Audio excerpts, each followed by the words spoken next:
ꯑꯍꯥꯟꯕꯗ ꯁꯣꯝꯒꯤ ꯃꯤꯡ ꯂꯩꯐꯝ ꯍꯥꯏꯕꯤꯔꯣ ꯑꯗꯨꯒ ꯏꯆꯤꯜ ꯏꯅꯥꯎ ꯀꯌꯥꯅꯣ ꯏꯃꯥ ꯕꯕꯥ ꯂꯣꯏ ꯁꯨꯅ ꯂꯩꯔꯤꯕ꯭ꯔꯥ ꯑꯗꯨꯁꯨ ꯍꯥꯏꯐꯦꯠꯇꯪ ꯃꯌꯥꯝꯗ ꯊꯝꯕꯤꯌꯨ ꯑꯩꯁꯦ ꯁꯒꯥꯡ ꯃꯅꯨꯡ ꯆꯪꯕ ꯑꯩꯒꯤ ꯗꯤꯁꯇ꯭ꯔꯤꯛꯅ ꯁꯤꯁꯤꯄꯨꯔꯅꯤ ꯑꯗꯨꯒ ꯑꯩꯒꯤ ꯃꯤꯅꯗꯤ ꯁꯒꯥꯡꯗ ꯈꯪꯅꯩ ꯑꯗꯨꯕꯨ ꯑꯩꯒꯤ ꯑꯈꯨꯟꯗꯤ ꯆꯤꯡꯂꯥꯡꯃꯩꯅꯤ ꯁꯒꯥꯡ ꯃꯅꯨꯡ ꯆꯪꯉꯒ ꯑꯩꯈꯣꯏꯁꯦ ꯁꯃꯂꯣꯝꯂꯥꯟ ꯕ꯭ꯂꯣꯛꯅ ꯆꯤꯡꯉꯦ ꯑꯗꯨꯒ ꯑꯩꯒꯤ ꯃꯤꯡꯅ ꯃꯥꯡꯇꯦ ꯑꯣꯃꯦꯒꯥ ꯀꯣꯝ ꯆꯍꯤ ꯍꯥꯏꯐꯦꯠꯇꯪ ꯍꯥꯏꯕꯤꯌꯨ ꯑꯩꯁꯦ 1997ꯗ ꯄꯣꯛꯄꯅꯤ ꯑꯠꯆꯥ ꯑꯗꯨꯒ ꯑꯩꯅ ꯈꯛ ꯇꯧꯕꯗꯤ ꯅꯠꯇꯦ ꯕꯕꯥꯈꯣꯏ ꯀꯩꯅꯣ ꯂꯣꯏ ꯂꯥꯛꯑꯦꯕ ꯑꯗꯨꯕꯨ ꯑꯩ ꯃꯇꯦꯡ ꯄꯥꯡꯖꯜꯂꯦꯕꯀꯣ ꯏꯆꯤꯟ ꯏꯅꯥꯎꯁꯦ 3 ꯅꯨꯄꯤ ꯌꯥꯎꯗꯦ ꯅꯨꯄꯥ ꯈꯛꯇꯅꯤ ꯑꯣ ꯅꯨꯄꯥ ꯉꯥꯛꯇ 3 ꯀꯣ ꯅꯨꯄꯥ ꯈꯛꯇ 3ꯅꯤ ꯑꯇꯣꯞꯄ ꯈꯣꯏ ꯑꯅꯤꯗꯤ ꯑꯃꯅ ꯏꯝꯐꯥꯜ ꯂꯩ ꯑꯃꯅ ꯆꯨꯔꯆꯥꯟꯄꯨꯔ ꯂꯩ ꯑꯗꯣ ꯍꯥꯟꯅ ꯁꯨꯃꯥꯏꯅ ꯑꯩꯅ ꯉꯁꯤ ꯂꯥꯛꯏꯁꯦ ꯁꯨꯃꯥꯏꯅ ꯍꯥꯟꯅ ꯑꯇꯣꯞꯄ ꯁꯥꯏꯠꯇꯒꯤ ꯃꯦꯗꯤꯌꯥꯒꯤ ꯁꯥꯏꯠꯇꯒꯤ ꯑꯣꯔ ꯌꯨꯇ꯭ꯌꯨꯕ ꯆꯦꯅꯦꯜ ꯑꯦꯅꯤ ꯑꯇꯣꯞꯄ ꯁꯨꯃꯥꯏꯅ ꯂꯥꯛꯈꯤꯕ ꯂꯩꯕ꯭ꯔꯥ ꯂꯩꯇꯦ ꯑꯩꯁꯤꯅ ꯐꯥꯔꯁ ꯇꯥꯏꯝ ꯑꯣꯏꯗꯣꯏꯅꯤꯀꯣ ꯑꯗꯣ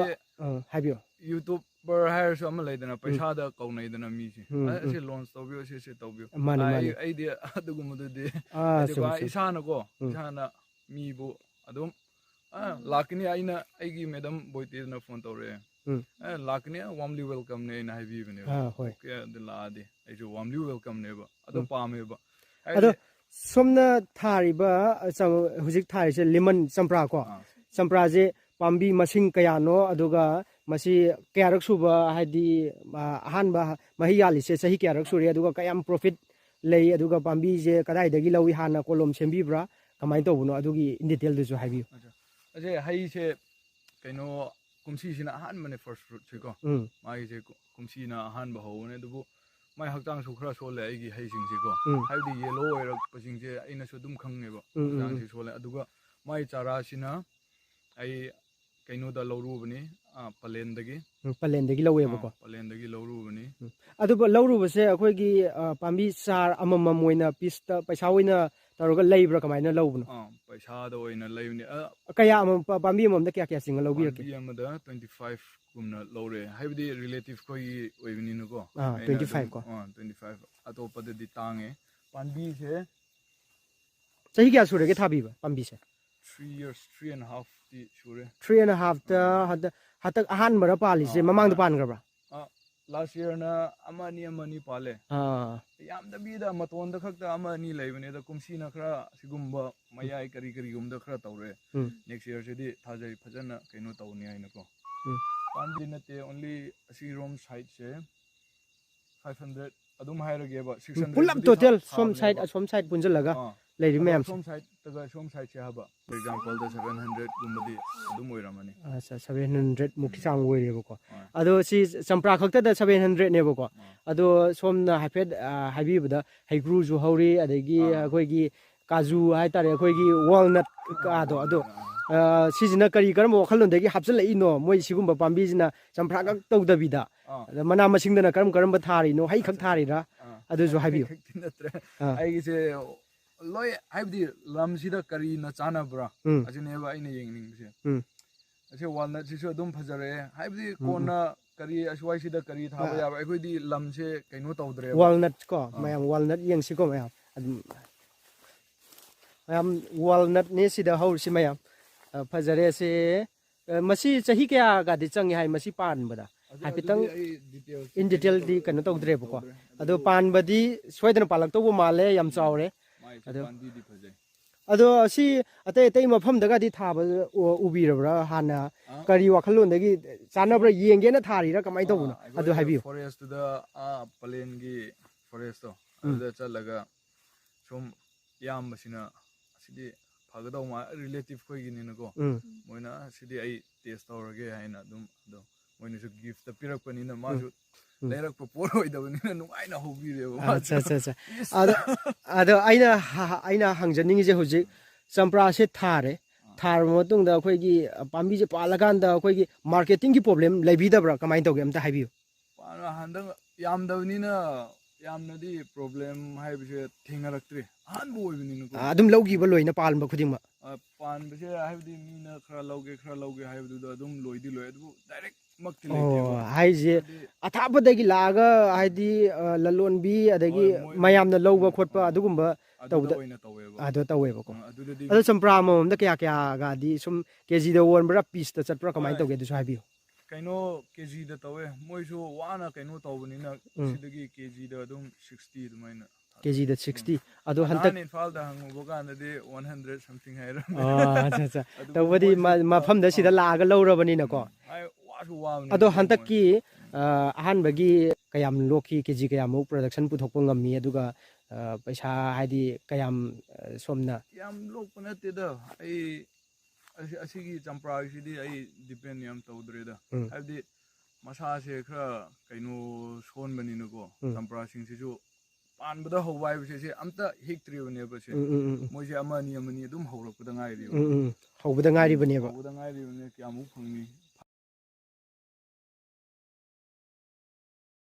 ꯌꯦꯡꯕꯤꯌꯨ ꯁꯤꯗꯒ ꯄꯥꯜꯂꯤꯁꯦ ꯆꯝꯄ꯭ꯔꯥꯅꯤ ꯆꯝꯄ꯭ꯔꯥ ꯄꯥꯝꯕꯤ 300 ꯁꯤꯒꯤ 300ꯁꯤ ꯃꯌꯥꯝ ꯌꯦꯡꯕꯤꯌꯨ ꯄꯥꯜꯂꯤꯕ ꯆꯝꯄ꯭ꯔꯥ ꯈꯨꯄꯥꯟꯁꯤ ꯁꯣꯝꯗꯁꯨ ꯂꯩꯔꯦ ꯁꯤꯗ ꯃꯊꯛꯇꯁꯨ ꯂꯩꯔꯦ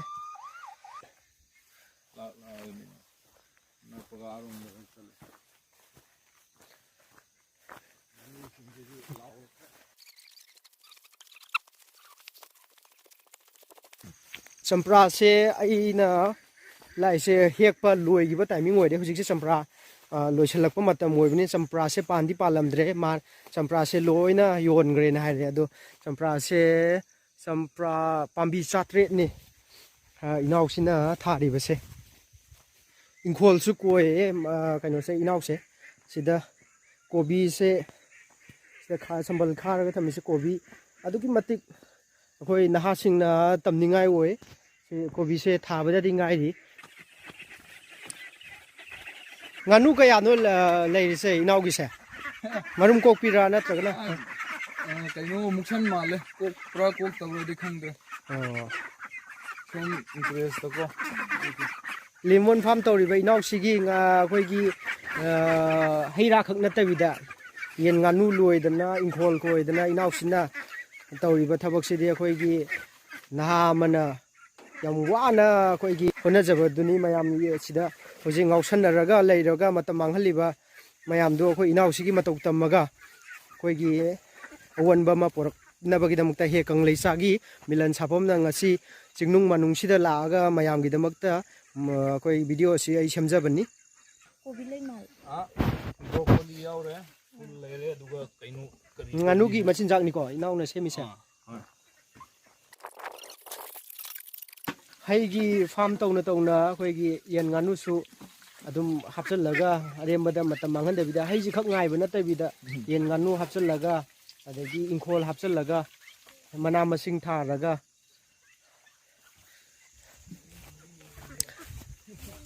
ꯆꯤꯟꯖꯥꯛ ꯃꯤꯄꯥꯟ ꯇꯥꯡꯗꯕꯤꯗ ꯑꯩꯈꯣꯏ ꯍꯤꯡꯅꯕꯒꯤꯗꯃꯛꯇ ꯑꯗꯣ ꯏꯅꯥꯎꯒꯤ ꯍꯧꯖꯤꯛ ꯏꯅꯥꯎꯅ ꯍꯥꯏꯕꯤꯕꯗ ꯍꯥꯃꯦꯡꯁꯨ ꯂꯩꯌꯦꯅ ꯏꯅꯥꯎꯅ ꯍꯥꯏꯕꯗꯣ ꯏꯅꯥꯎꯁꯦ ꯄꯨꯔꯥ ꯂꯣꯏꯅꯃꯛ ꯁꯨꯅꯕ ꯇꯧꯔꯒ ꯂꯩꯔꯝꯃꯦ ꯑꯗꯣ ꯃꯌꯥꯝ ꯃꯥꯒꯤ ꯍꯥꯃꯦꯡꯗꯣ ꯑꯃꯨꯛ ꯃꯌꯥꯝ ꯌꯦꯡꯃꯤꯟꯅꯁꯤ ꯑꯗꯣ ꯉꯁꯥꯏ ꯍꯥꯏꯕꯤꯕꯗ ꯑꯩꯈꯣꯏꯒꯤ ꯃꯩꯇꯩ ꯁꯟꯁꯨ ꯂꯩꯌꯦꯅ ꯍꯥꯏꯐꯦꯠ ꯇꯥꯛꯄꯤꯈꯤ ꯑꯗꯣ ꯃꯩꯇꯩ ꯁꯟ ꯀꯌꯥꯅꯣ ꯂꯩꯕꯤꯔꯤꯁꯦ ꯃꯥꯄꯟ ꯁꯟ ꯃꯥꯄꯟꯅꯦꯕꯀꯣ ꯁꯟ ꯃꯥꯄꯟ ꯑꯗꯒꯤ ꯆꯝꯄ꯭ꯔꯥ ꯄꯥꯝꯕꯤ 300 ꯀꯣ ꯑꯗꯒꯤ ꯂꯩꯔꯤꯕ ꯑꯦꯟꯁꯥꯡ ꯅꯥꯄꯤ ꯀꯣꯕꯤ ꯍꯋꯥꯏ ꯑꯗꯒꯤ ꯖꯤꯟꯖꯔ ꯁꯣꯝꯗ ꯂꯩꯔꯦꯀꯣ ꯖꯤꯟꯖꯔꯒꯤ ꯐꯥꯔꯝ ꯑꯁꯣꯝꯗ ꯂꯩꯔꯤꯕ ꯆꯤꯡꯃꯥꯏꯁꯤꯗ ꯎꯔꯤꯁꯦ ꯃꯌꯥꯝ ꯖꯤꯟꯖꯔꯒꯤꯅꯤ ꯖꯤꯟꯖꯔ ꯐꯥꯔꯝꯅꯤꯀꯣ ꯃꯌꯥꯝ ꯌꯦꯡꯕꯤꯌꯨꯁꯦ ꯆꯍꯤ ꯅꯧꯔꯤꯕ ꯏꯅꯥꯎꯁꯤꯅ ꯍꯣꯠꯅꯔꯤꯕꯁꯦ ꯃꯌꯥꯝ ꯁꯤꯗꯁꯨ ꯎꯃꯣꯔꯣꯛꯁꯦ ꯂꯣꯏꯁꯤꯜꯂꯛꯑꯕ ꯃꯥꯜꯂꯦ ꯎꯃꯣꯔꯣꯛꯁꯦ ꯐꯖꯅꯗꯤ ꯄꯥꯜꯂꯦ ꯅꯛꯁꯜꯂꯨꯔꯀꯥꯟꯗꯗꯤ ꯃꯣꯔꯣꯛ ꯃꯌꯥꯝꯁꯦ ꯌꯦꯡꯕꯤꯌꯨ ꯁꯥ ꯃꯔꯣꯏ ꯍꯦꯛꯄ ꯂꯥꯛꯑꯣꯅ ꯍꯥꯏ ꯁꯥ ꯃꯔꯣꯏ ꯃꯅꯥꯛꯇ ꯑꯃꯨꯛ ꯃꯌꯥꯝ ꯆꯠꯁꯤ ꯌꯦꯡꯁꯤꯀꯣ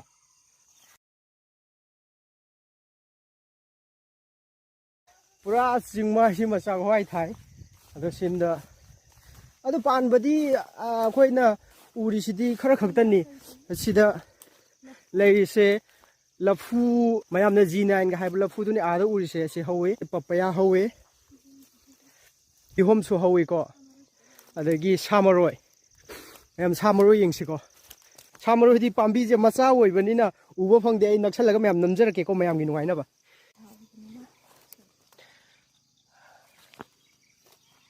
mayam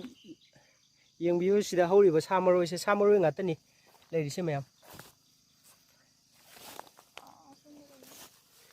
marak sida haudaba male na pi song sida haudaba man bai wan mayam samaroi ngatani ko se leiri se mayam yang biu samaroi ngatani se pak na leiri se samaroi ngakta hawi mayam yang biu se mayam yang biu ko samaroi ngatani ai adum jangjan jara ke mayam se yang biu se samaroi ngatani mayam कोई अवा फदिगोम सामरोय सो हाइने ma'am ना से सामरोय ngатani ma'am young view सिदा लेरिबा चिंगमाइ से हाइजगे चिंगमाइ से सामरोय ngатani अदो सिदा उरिसे सोम नाकनैना सिदगी सोम नाकन box से सामरोय ngатani उरिसे अदो किहोम सो हवे मैम यंग व्यू किहोम मतम दसु अदुम किहोम चाबा फंगनी मागी फार्म सिदगी किहोम जिना सोम की चिंगमाइ सिमा किहोम थाई अदगी असोम दा आइना हुजे हाइरम बदो जिंजर पाम्बी हाबदो असोम दनी जिंजर जे थारी जिना सोम दो वेबको मनाक सिदा से चिंगमाइ सिदगी अखोइगी पोचै थारी बजिगी इसिंगी ओइनबगी माले मसी आइना खनबदा मे इसिंजे सिजननबगी ओइरमगनेना खले थारीबा पोचै हवाई चेंगवाइ लेरिबा मयामसी तौनबगी दमक्ता नोंचिंग हांग्रगा हाइतारे अदुदा लोय सेंगतोरा अनिना हायदो मैम सिदा लेरे लफोय याम मयामना याम पामना चानबा लफोय मखलदुनी माने सिदा थारिबसे सोमदा लेसे पपया ngатani सिदा हौरिसे पपया ngатani सोम नाकनसिना पपया अखोइगी अवाथबी पाम्बी ngатani सिदा हौरिबा म्यामसे सोमदा पाक्सना हौग्रे अदगी सोमदगी मु हौरगा अमुकसु अखोइगी लेमन चंप्रा पाम्बीनी सोमदा लेरिसिना मैम आई मथक्तगी नमजरके खितंग काखचगे मैमगी नुगाइनबा हाइतारे थाइगी सोमदे जिंजर लेगिबदुनी सिगी चंप्राजे सोमदा सुमाइना फैरपना चलगा लेबा कइनोनी जगानी मैम चंगगा येंगसि मैम से यालगा थम्मिबजिदा कंगला येन चोंगी मैम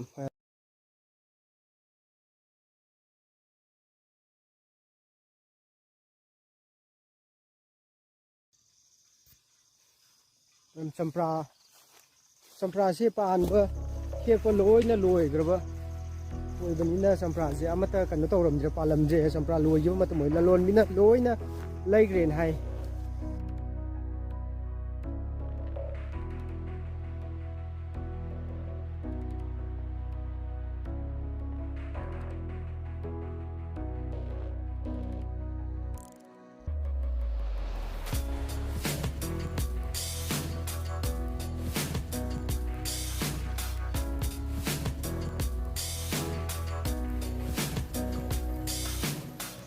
सीधा मैम ले से सगवाई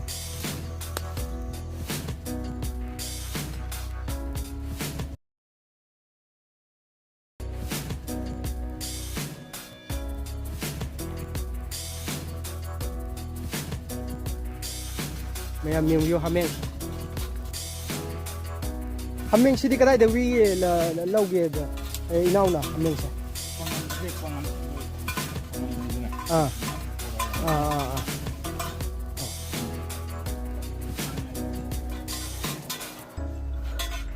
हमें नी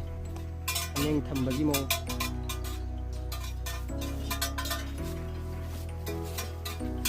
मैम यो हमें नी मागी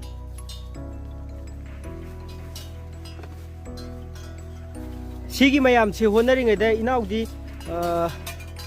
कोइबा चटपदी कमाइना कर्म मोंगदा कमाइना सिल्ली असुब याम्बा है अदगी मना मसिंग लैरिबा उहै वाहै मैम से सेनानबा होनबदा इनाउदी संगमगदौ मानद्रे कोइबा चटपा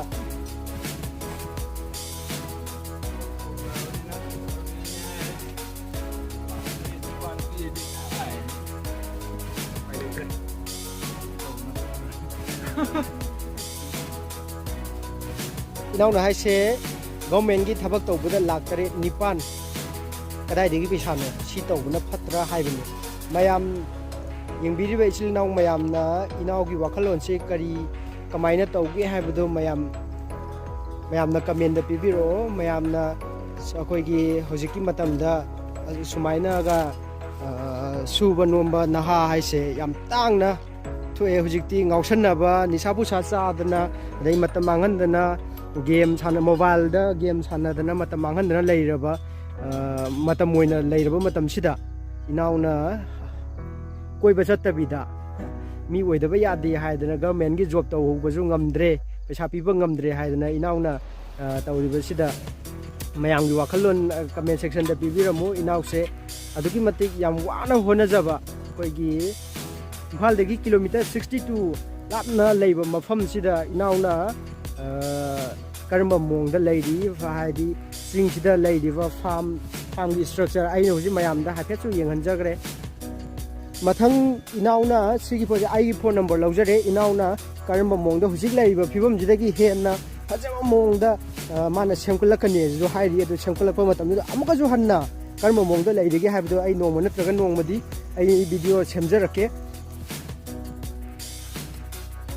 ꯈꯥꯃꯦꯟ ꯑꯁꯤꯟꯕꯅꯤ ꯊꯥꯔꯤꯁꯦ ꯀꯣꯕꯤꯒ ꯁꯤꯗ ꯂꯩꯔꯤꯕ ꯃꯌꯥꯝꯁꯦ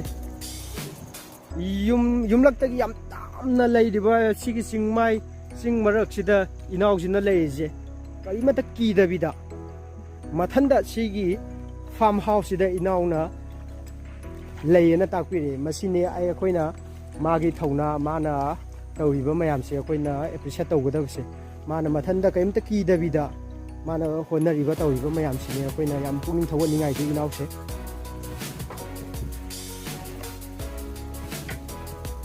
ꯁꯤꯗ ꯂꯩꯔꯦ ꯃꯥꯒꯤ ꯐꯥꯔꯝ ꯍꯥꯎꯁ ꯃꯅꯨꯡ ꯃꯌꯥꯝ ꯍꯥꯏꯐꯦꯠꯇꯪ ꯌꯦꯡꯕꯤꯌꯨ ꯃꯌꯥꯝ ꯀꯤꯆꯟꯅꯦ ꯌꯥꯝ ꯊꯤꯅ ꯅꯨꯡꯉꯥꯏꯅ ꯍꯥꯏꯇꯥꯔꯦꯅꯦ ꯑꯩꯈꯣꯏꯒꯤ ꯒꯚꯔꯟꯃꯦꯟꯠꯒꯤ ꯖꯣꯕ ꯐꯪꯗ꯭ꯔꯒꯁꯨ ꯅꯨꯄꯤ ꯑꯉꯥꯡ ꯌꯥꯎꯗ꯭ꯔꯒꯁꯨ ꯀꯣꯏꯗ꯭ꯔꯒꯁꯨ ꯃꯥꯅ ꯂꯩꯔꯤꯕ ꯂꯥꯏꯐ ꯁ꯭ꯇꯥꯏꯜꯁꯤꯗꯤ ꯑꯩꯈꯣꯏꯒꯤ ꯌꯥꯝ ꯅꯨꯡꯉꯥꯏꯅ ꯍꯥꯏꯇꯥꯔꯦ ꯂꯩꯔꯤꯕ ꯑꯩꯈꯣꯏꯒꯤ ꯌꯥꯝꯅ ꯂꯨꯅ ꯅꯥꯟꯅ ꯐꯥꯔꯝꯁꯤꯃ ꯇꯧꯔꯒ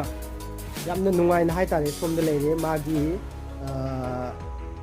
ꯇꯨꯝꯐꯝ ꯀꯥ ꯃꯊꯛꯇꯅꯤ ꯃꯥꯅ ꯂꯩꯔꯤꯁꯦ ꯑꯗꯨꯒ ꯃꯈꯥꯗ ꯃꯥꯒꯤ ꯎꯄꯨ ꯑꯗꯒꯤ ꯃꯥꯒꯤ ꯏꯅꯥꯎꯁꯤꯒꯤ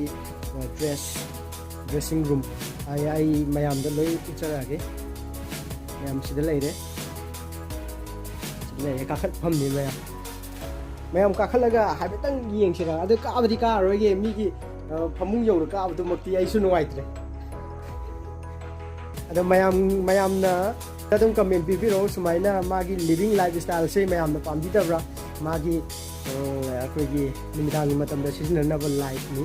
ꯑꯗꯨꯒ ꯂꯩꯔꯤꯕꯁꯦ ꯃꯥꯒꯤ ꯑꯗꯨꯒ ꯏꯅꯥꯎꯒꯤ ꯑꯩꯈꯣꯏꯒꯤ ꯐꯥꯔꯝꯁꯤꯗ ꯁꯤꯖꯤꯟꯅꯕ ꯃꯦꯇꯔꯤꯌꯦꯜ ꯈꯨꯠꯂꯥꯏ ꯃꯌꯥꯝꯗꯨꯁꯨ ꯍꯥꯏꯗꯤ ꯈꯨꯠꯁꯨ ꯈꯨꯠꯂꯥꯏ ꯍꯥꯏꯇꯥꯔꯦ ꯑꯗꯨ ꯃꯌꯥꯝꯗꯨꯁꯨ ꯑꯩ ꯑꯃꯨꯛꯇꯪ ꯃꯌꯥꯝꯗ ꯎꯍꯟꯅꯤꯡꯉꯤ ꯃꯥ ꯀꯩꯅꯣ ꯇꯧꯗ꯭ꯔꯤ ꯍꯥꯏꯌꯦ ꯃꯐꯝ ꯁꯤꯗ ꯊꯥꯡꯍꯥꯏ ꯅꯥꯄꯤ ꯍꯥꯏꯅꯕ ꯇꯣꯛ ꯅꯨꯡ ꯇꯧꯅꯕꯀꯣ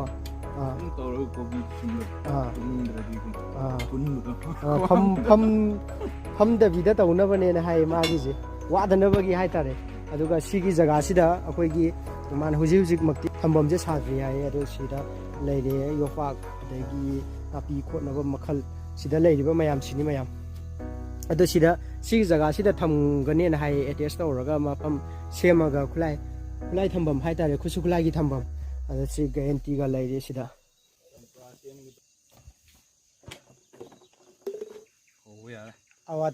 ꯑꯋꯥꯊꯕꯤ ꯈꯣꯛꯂꯛꯑꯦ ꯍꯧꯕ ꯌꯥꯔꯦ ꯍꯥꯏꯌꯦ ꯏꯅꯥꯎꯁꯤꯅ ꯌꯥꯝ ꯂꯥꯞꯅ ꯋꯥꯅ ꯂꯥꯛꯄꯒꯤ ꯏꯅꯥꯎꯁꯤꯅ ꯄꯤꯖꯔꯒ ꯑꯩꯈꯣꯏꯁꯦ ꯊꯥꯗꯣꯛꯀꯗꯣꯔꯦ ꯌꯥꯝ ꯅꯨꯡꯉꯥꯏꯅꯤꯡꯉꯥꯏꯅꯤ ꯑꯗꯣ ꯃꯌꯥꯝ ꯑꯩꯈꯣꯏꯒꯤ ꯅꯍꯥ ꯑꯃ ꯑꯣꯏꯅ ꯏꯅꯥꯎꯅ ꯍꯣꯠꯅꯔꯤꯕ ꯇꯧꯔꯤꯕ ꯃꯌꯥꯝꯁꯤꯗꯤ ꯌꯥꯝꯅ ꯄꯨꯛꯅꯤꯡ ꯊꯧꯒꯠꯅꯤꯡꯉꯥꯏꯅꯤ ꯊꯦꯡꯛ ꯌꯨ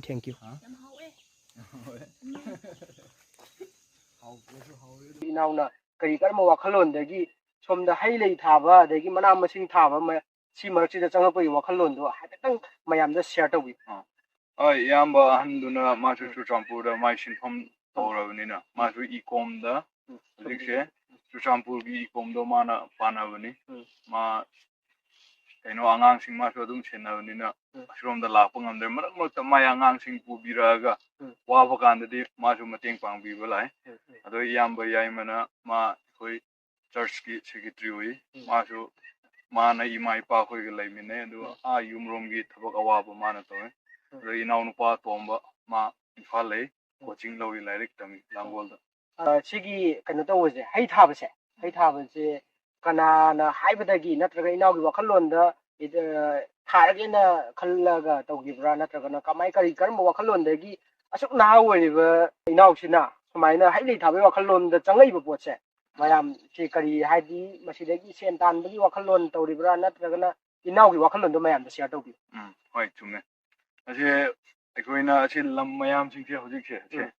ꯍꯩ ꯊꯥꯔꯝꯃꯤꯁꯦ ꯏꯃꯥꯈꯣꯏꯅ ꯑꯁꯤ ꯀꯣꯏꯔꯝꯃꯦꯕ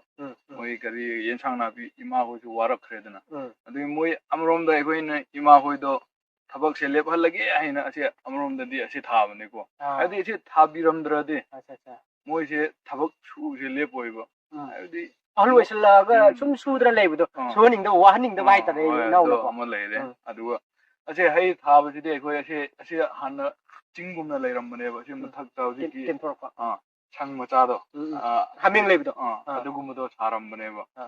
ꯅꯣꯕꯥꯞꯁꯦ ꯑꯩꯈꯣꯏꯗꯤ ꯆꯥꯅꯩꯗꯅ ꯑꯗꯣ ꯃꯔꯨ ꯑꯃꯁꯦ ꯇꯥꯔꯝꯃ ꯍꯧꯔꯛꯈ꯭ꯔꯕ ꯌꯥꯝ ꯄꯥꯟꯕꯗꯣ ꯌꯥꯝ ꯐꯖꯕ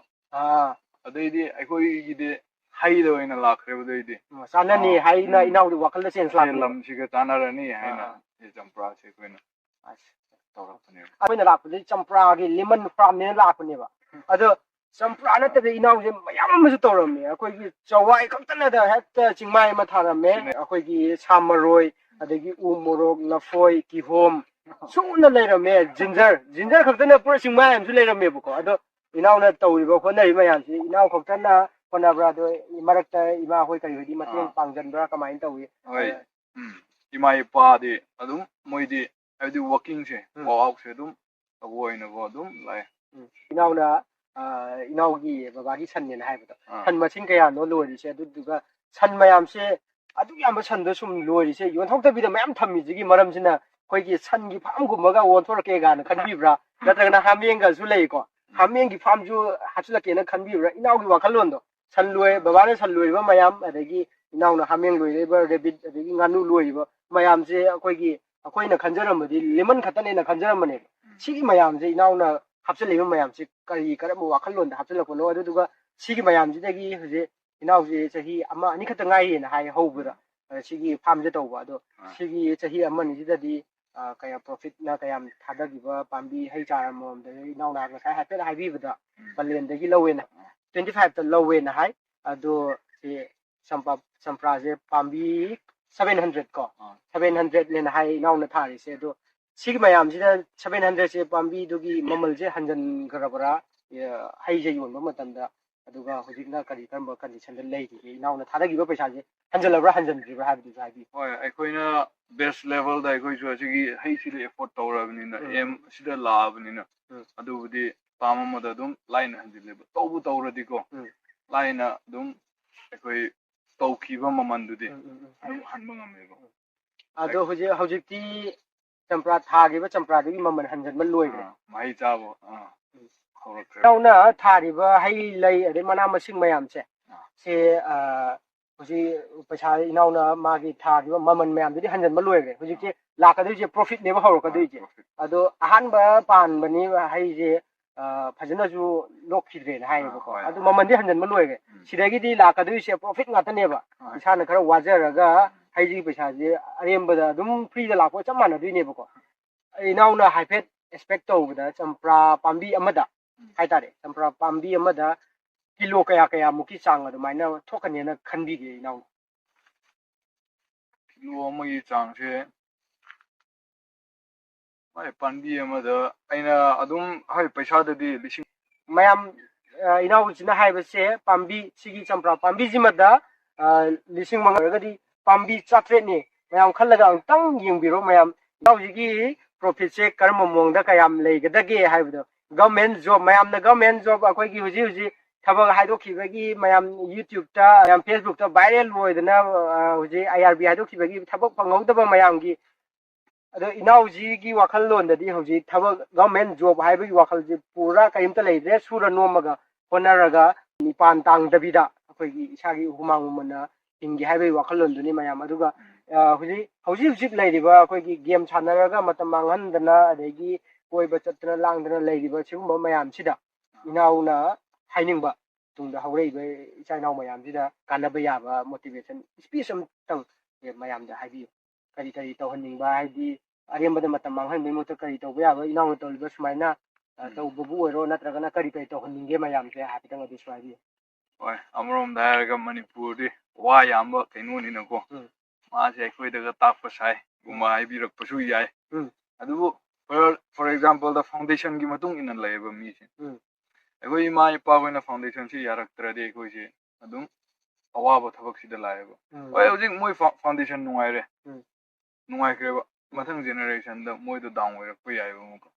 adugi lak iba khoina muka isa khoina muka tawrak krawrine ba si aduda hainingai letreba moi di foundation kaino fajarabnina khoina haibirosu changaroi da uneba mani moi paibiraga thamgreba adum moi leiri makhai di nungai ni mi yu thakpa kari kangu suneba moi thai makhai nungai ni loira paganda moi ni sa chamak paganda di moi tawning kari gum phaurak treba muka wa ngang mo de ngawri ngai de pa ngang aduga moi ni sa chamak paganda di moi jo adumai na khoi gi gum nisa saruraga nisa ngawuraga nisa do hangraba matungda normal lakpado adui ta lakini haibne nauna di se hojik leiriba mong sida koi inauna sarkar gi side tagi loan gumba khangde adagi mateng gumba lowning ba gumba di leibra do inauna lowge na ga di khanba leibra kamai to moi dagi sarkar ga koi sung samna da bida isa lanai hona jaraga leige na khanbra adaga mateng hojik leiriba ji seninga saninga di atu matik leiri ko ado hojik leiriba condition sida hairaga di ado kari kamaina kari karamba wakallon leije mayamgi oi hojik pudi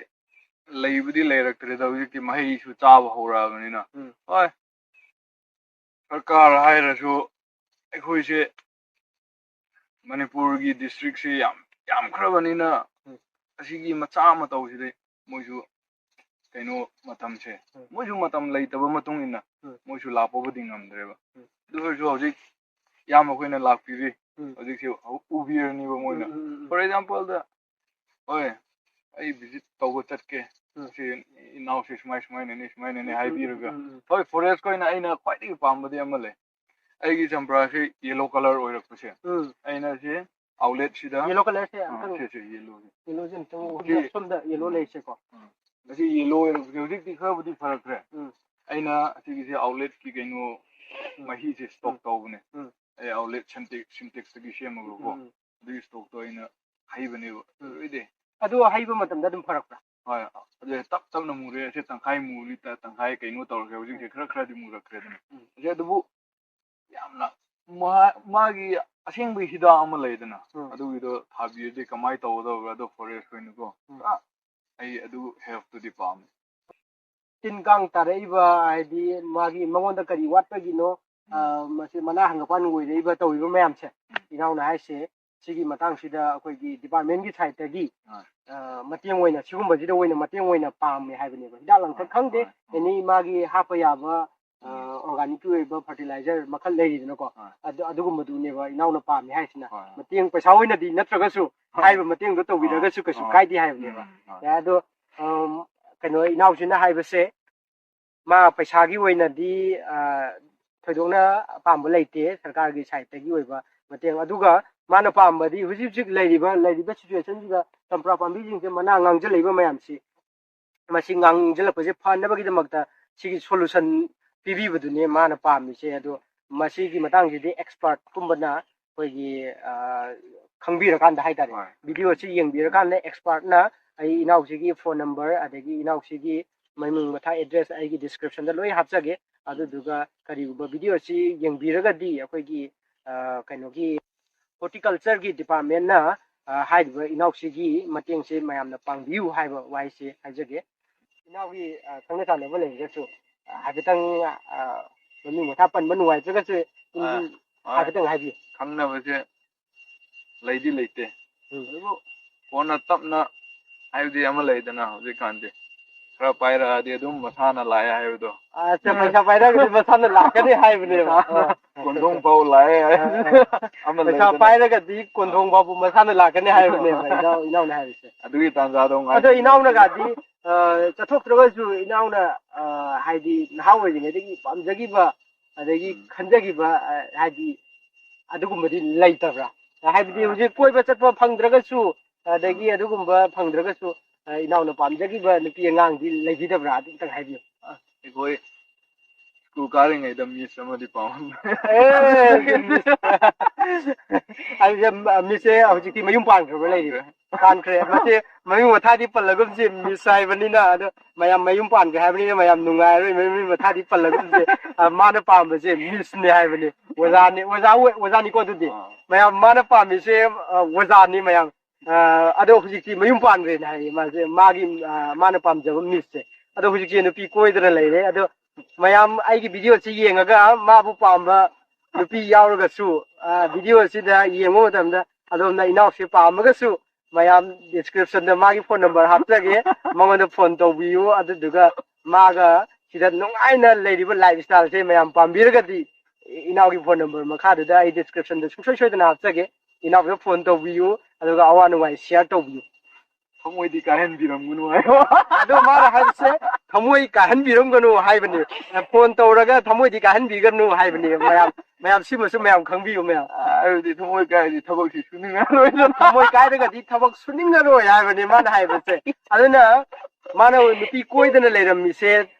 ꯀꯩꯅꯣ थबक मैमसे कायरक्तनबगी वाखल्लोन माना नुपी कोइदबि थबकसे होनबो ओइरमे अदो हुजिक्ति थबकसे संजनबा हौरबनिना हुजिक्ति नुपी कोइरसु यारे हाइबि वाखलद लेरे थबकसे माइ पागलाबनिना अदुदुगा मा थमुइदि का हनबिगनु हाइबो वाइसिदि मागी याम मरुइबो पोइंटदि मयाम अदो तौराक्पा चही अमगी इनकम दि कयाम चही अमगी इनकम दो हाइफेतंग हाइबि मसिंग लेदिबा हाइ लई अदगी मयाम सिदगी पुलप ओइना चही दा हाइतारेको सिदि सीजन अमगा अमगा मानदबनिना चही अमदा कयाम याम income the generate तौबो ngam ai asigi income sidi for example the ai goi su khot lakrabnina adubu asigi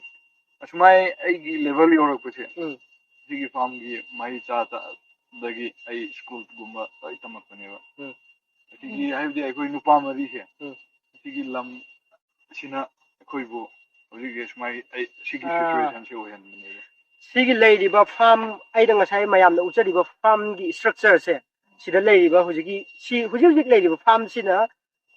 इचिलिनाव मरी ने हाइबनी दो इचिलिनाव मरी मक्से सिगी हुजिक लेरिबा हाइ लै इंजांग नापि थारिबा मफम सिदगी थोलपा प्रोडक्शन दुगी प्रॉफिट तुना हाइतारे अदु प्रॉफिट तुना इचिलिनाव मरी जे लाइक लाइसु तंबा अदेगी हुजि नुपि अंगांग दि अमता थिद्रि हाइ नुपि अंगांग थिद्रि को इनावगी फैमिली से अदो सिगी मयाम सिदगी पुलप युमसे पुबनेना हाय अदुदि हौजी हाना लेरमैबा फिबम दुदगिदि हौजिना अमुकसु हेना फजना सेमकले हाबनेबा निसा जाबा अदगी अरेमदा मत मांगहनबजे थादोगा इनावगुमना अखोइना पामजरी सिदि इनावगुमना वाना होना जरिबा सुमाइना इंखलबिबा नाहासिंग हाइतारे इंखलबिबा नाहासिंग से इनावगी मतौ तम्मगा सुमाइना मयामदा अहोंग बम लापदुनेबा अखोइना पामजरीबा अखोइगी पांदमदि हाइतारे हे कंगलेचा यूट्यूब चैनल गी लन छापम चाना ngasi उनरिबा इनावसिगुमना मयामसु इंखलबिबा नाहारोनसिंगसिसु मयामदा मयाम इनावसिगी मतौ तम्मगा होनबा कनबा निपान तांगदना चिंजाकी अवाटप लेतना अखोइगी प्रोडक्शन पुथोकपा निपान तांगदेबदे हिंगबदुनेबा अखोइना पामजरीसे अदो ngasi इनावगा उनरगा वरि वताइ साबसे याम नुंगाइजे अदुदुगा मतुंग ताना हुजि लेरिबा फार्मगी मोंग मतौसिदगी हेना फजबा हेना चाखटपा इनावगी तुंगी पुंसिदा अफबा नुंगाइबा याइफबा हाइबदो इनावगी सु ओइबियु अदुदुगा हुजि होनरिबा सिदगी निंगनदबिदा हेना चाखटपा farm असेंग farmer हाइबदो इनावसु ओइबियु अदुगा नखोइ निंगनदबिदा हुजि Tungi हौरेबा नारोनसिंसिना इनावगी मतौ तम्मगा इनावगुमना ngasi nipan tangdebida leiriba sumna mayamsu nipan tangdebida leminasi haiba waisi haijage kangleicha YouTube channel gi milam safam chana ngasi inaudegi bijai lawjage inaubu ngasi tanglo matamsi inauna akhoi dama ta kaithokpi bagi damakta inaubu thagachari aduga inauna tawruba khudimakta mai papo oisanu haiba waisi haraga mayam he kangleicha YouTube channel gi milam safam chana mayam degi bijai lawjari thank you all mayam bye bye